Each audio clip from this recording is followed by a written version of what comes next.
अस्सलाम वालेकुम व्यूअर्स। आज हम एक और बुराई के बारे में बात करेंगे जिसे चुगली कहते हैं।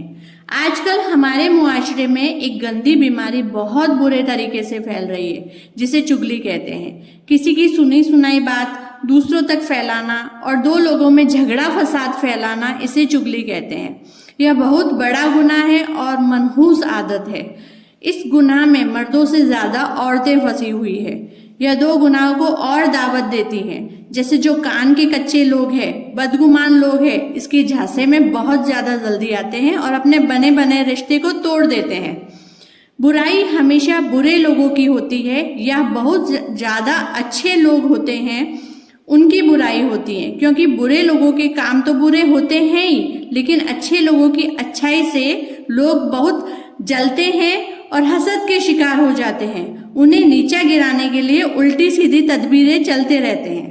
लेकिन इससे होता क्या है?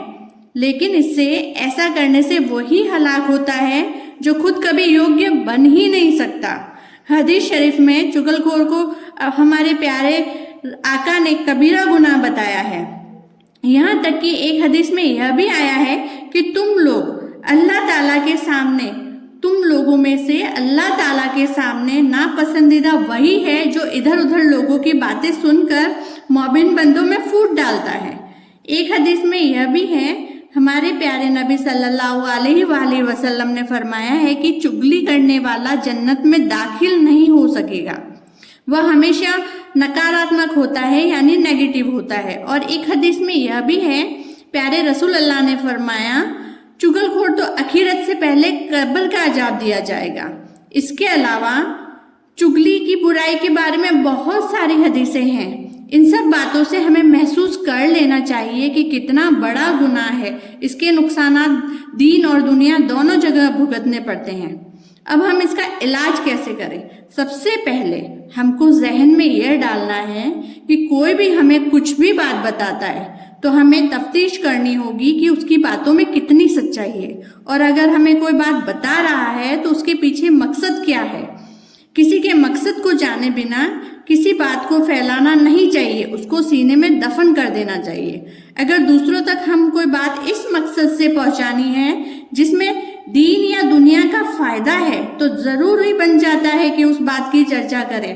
जैसे किसी पर किसी ने जुल्म किया और जुल्म सहने वाला सच्चा है तो वह अपने जुल्म की दास्तान बता सकता है ताकि कोई और उस जुल्म का शिकार ना हो। अगर दो मोमिन भाइयों में झगड़ा और तकरार की शंका हो तो कभी भी कोई बात की चर्चा नहीं करनी चाहिए, क्योंकि अल्लाह व ताला हर किसी के दिल की बातों से खबरदार है।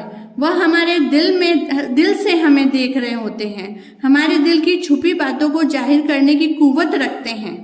जो इंसान हसद और जलन की भावना रखकर किसी की बुराई और चुगली करने का काम करता है तो दुनिया और आखिरत में अपमानित होकर रह जाता है और आखिरत में जहन्नुम का हकदार होता है। अंत में मुझे यही कहना है, हमारे जहन में ये बात अच्छे से बिठानी होगी कि नफा और नुकसान का इख्तियार सिर्फ अल्लाह व ताला को है। कोई गलत करके किसी को कुछ भी नहीं बिगाड़ पाएगा।